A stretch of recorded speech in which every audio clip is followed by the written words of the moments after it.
This video is brought to you by Privacy. Stay tuned to learn more and learn how you can get, well, free money.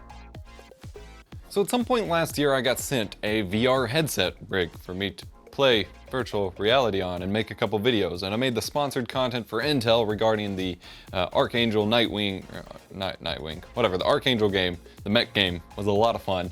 Had fun making that video, doing that stream and things like that. But you may have noticed I've had a couple questions. I don't really talk about playing VR or haven't made any other videos on VR ever since. And there's a few reasons for that. One being that playing so much of that specific game, which was unique in the way the camera motion worked and things like that, really kind of started to make me a little motion sick, which got me a little burnt out on it, and I didn't want to mess with it too much. Motion sickness ain't fun. It's not something I experience a whole lot, but with that game, after like 4 hours of streaming it, I was not having a good time. The main reason being that I didn't have anywhere with my actual gaming computers, you know, the hardware to actually run the games, where I could actually play. I have this L-shaped desk, a small little, not even big enough for an actual VR area room, and then if I reach up at all, which I kept doing there in that live stream, I'm whacking my ceiling fan. Not the optimal play space for VR, and I kept running into my desk and things like that. Like, I would get really immersed and then just smash into things. What would be ideal is to play in my more living room part of our living room office workbench area thing in front of my TV, where I can clear out a little bit more of the floor. I'm probably going to still step on stuff and hurt my feet, but it would be a more optimal experience. The problem is I don't have a gaming computer there, so we're changing that today. Now, with the baby on the way, I have to budget a lot more, and I can't just go buy hardware for this. So we're doing the spare parts VR gaming PC, and we're gonna see how this works. The main game that I'm interested in trying at the moment is Beat Saber, which I have been assured by virtually everyone at this point is not that hard to run, and the hardware that I'm selecting should be fine. We'll make upgrades as we go and maybe look into some sponsors to do a part 2 or something if it's not super optimal, or we'll get some low-spec gamer magic going. But we're doing the spare parts VR rig. So I've got a box of CPU coolers, which are mostly Noctua and HD14 and D15s and a couple AIOs, although I don't really have a ton of mounting hardware because I didn't keep a lot of that. When we moved, I ended up getting rid of a lot because I thought I'd never need it, and then I took the coolers apart and I needed it. So at minimum, I should have the AM3 bracket for one of these D15 coolers. If not, we can look into using one of the smaller Noctuas I got sent recently, the U12A. I've got my GTX 970 that I pulled out of my streaming rig because it had dual GPUs for literally no reason, so pulled that out. Should be good enough. Everyone tells me it's fine to run Beat Saber. And then we have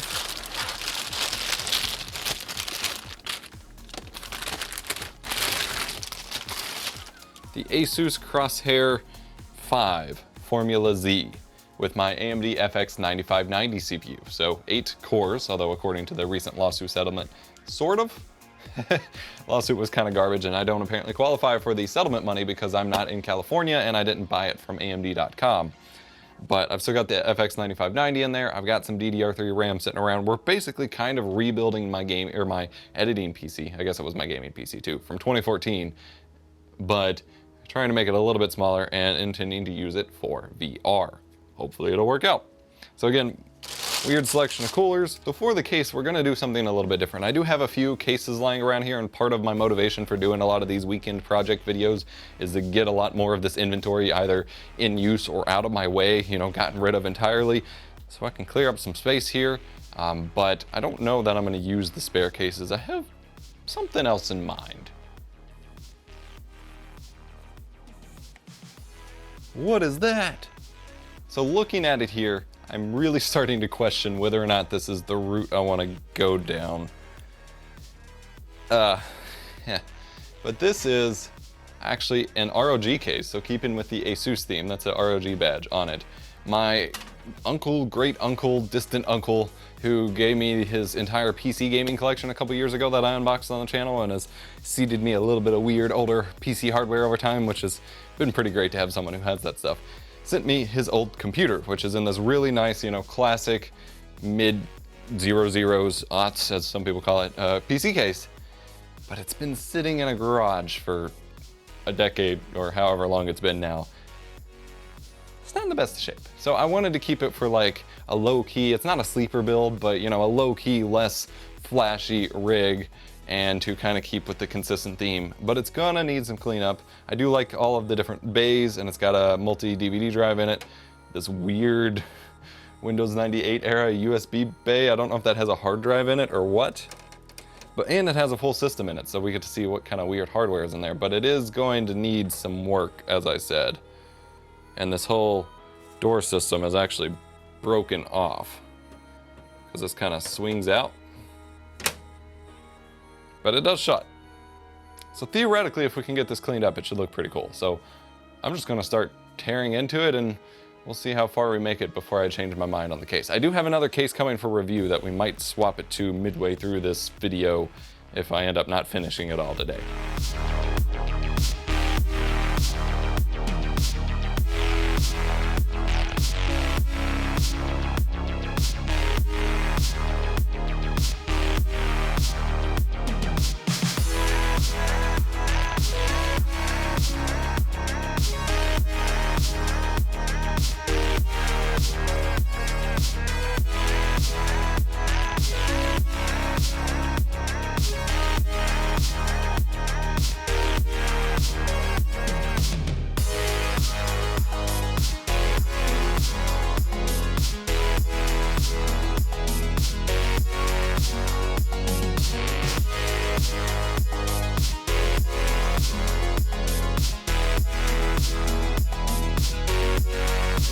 Before we keep going, I wanted to give thanks to our sponsor for this video, Privacy.com. My wife and I are expecting our first child, and that means that I need to start budgeting and stop spending all of my money on toys for work, which means I need to set a hard limit of how much I can spend. With Privacy.com, that is actually super easy. By going to their website with Privacy.com/EposVox, making a card, I can make a new card, give it a nickname such as work expenses, and set a monthly limit so that I cannot spend any more than X amount of dollars each month, which means I can set, say, a $500 per month budget for things I can buy for work and for reviews and things like that. And I can't spend any more of that. I can keep in control of my finances, because relying on my judgment, that's not going to work out. So head to privacy.com/EposVox to learn more, sign up for free, and get yourself $5 of free credit for my subscribers for a limited time by signing up. It's free money. Privacy.com/EposVox. Go check it out. I highly recommend it. Even my wife is super impressed by it, especially since it helps me budget.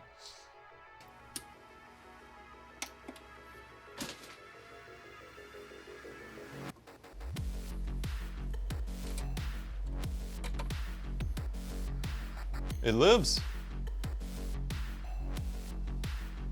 It's really quiet. I'm actually impressed at how quiet it is.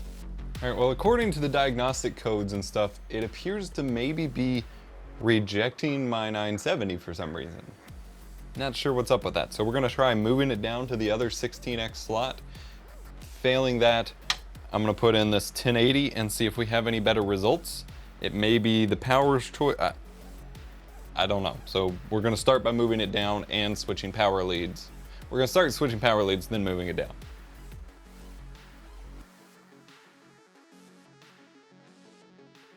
All right, we have posted.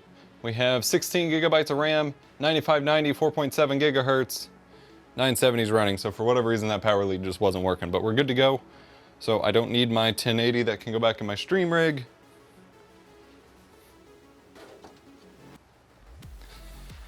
And I can get testing with some VR. So I ended up going a little slightly different direction with this build from what we had started with. That older PC I am at some point going to take out and clean up, and that'll be its own separate video, but I ran out of daylight to really do that today, and it was just more time than I wanted to invest in it. This was to spend some spare time getting rid of some old stuff or putting it to better use so I can compact it together. Got rid of a lot of PC screws that were floating around, a lot of hardware crunched into this box. That way it can serve a purpose that I've been wanting to do for a while. So instead we went with the CyberPower case, which was never really used by me. It was sent to me with a bunch of other spare parts that I've just kind of had lying around, and it's taking up space in my studio floor and driving me nuts. So I finally got to put that to use, and then I used those Gamdius Aeolus M1 fans that I got sent for the fan pack for review when I did that CPU cooler review. So I've got 4 RGB fans just to add some color to it. It looks ridiculous. It's fine.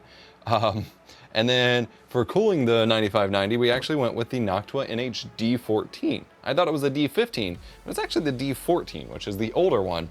And I know this because the bigger fans that I have for my 3 different D15 units down there did not fit it, and I had to specifically find the smaller fans. But it fits within the case. It is super quiet, especially with the tempered side glass panel on. And then we've got my 970, which I bought new back when it was a really good value. And then I even got a $30 refund as part of that lawsuit. We went with a WD 1TB blue hard drive and a Kingston 120 gig SSD. Should be plenty enough for a few VR games and just getting this going. Did a decent job of cable managing it. I had to pull out this power lead, so that part doesn't look like it, but the rest is fairly well cable managed. The fans actually have super long fan cables, so I'm using the fans themselves with the RAM to like hide the cables up under it. Pretty neat. And overall, I think it turned out pretty good. It's not polished, it's not clean, it's a little dusty, a little beat up, old parts, weird configuration, but that was the point, right? Spare parts, VR gaming rig. I'll post a little bit of VR footage with this, although it'll be at 30 FPS because that's what the rest of this video is, but yeah. Thank you so much for watching this video. I've been enjoying doing these weird weekend projects.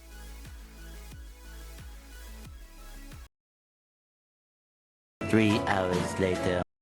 Alright, well, I officially have to call it quits on this project. I don't like ending videos of projects on like a failed note, especially when the point wasn't to make it like a trial and error multi-part thing like my Tesla for Plex series. But holy crap, this thing has caused me nothing but stress and frustration and hasn't let me play a lick of VR. To total the issues that I've run into since I stopped recording last time, after running fine for hours, suddenly the entire system just started hanging, and it was done. I spent forever trying to figure out what it was. I swapped out the RAM, I reseated the CPU. Along the way, when I went to reseat the CPU, somehow the processor had already become like fused to the cold plate of the cooler. I don't know if I tightened it down too tight the first time, or if that Noctua paste I used, which I thought was relatively recent, was just really old, or what, but like, it ripped right out of that socket. The one thing I always say not to do, as my camera battery died. The one thing I always warn about happening with AMD CPUs just happened.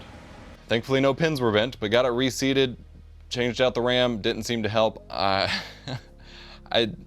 didn't know what else to try. Eventually I swapped out the spinning disk hard drive that games were installing to. I'd originally unplugged the SSD. I figured this SSD is really old, getting pegged. So I unplugged that and just plugged in the USB Windows installer again to try reinstalling Windows, and it still hung on the Windows installer USB drive. Like, okay. Eventually what I thought was the solution was pulling out the spinning disk, the WD Blue I had, which is ancient. That thing is at least 10 years old probably. I pulled that out, swapped it to a new, I think a WD Green hard drive, which is equally ancient, but it was already faster. Plugged it in, lasted for hours again, without hanging. I ended up installing all of my Steam games, all of my VR games, getting it set up, brought over, and installed behind the TV. And then I went to plug in the Oculus Rift and run that setup, and it wasn't liking the USB ports, because the As-Media USB ports on the AMD FX series are some of the worst USB 3 ports you will ever encounter. And literally as the Oculus app is trying to like ping them and make sure they're working, they're just sitting there rapidly as it's disconnecting and reconnecting. Tried it a couple different times, didn't work. Finally installed an Orico cheapo USB 3 card, which I have a separate video I shot in like February. I need to finally edit about why these are bad, but it's all I have available. Again, spare parts VR rig. Installed a USB 3 card, and they weren't even being detected at all. And then once the headset USB 3 port was detected through the card, but the sensors were not.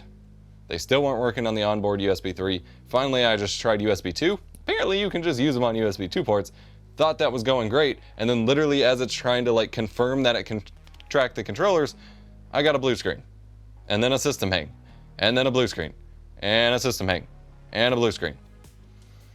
2 days, many hours of tinkering with this later, and I'm just gonna assume that somewhere the motherboard or the CPU, or maybe even the graphics card, some of this hardware, which has been a main rig of a few different, for me and for my wife at one point, since 2014. It is 5 years old. It has been under so much constant abuse and use.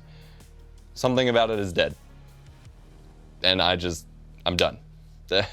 admittedly, part of this video was, part of the point of this video was to kind of get me back into VR content and kind of bait potential sponsors or companies that might want to work together to build another VR rig and do more VR coverage.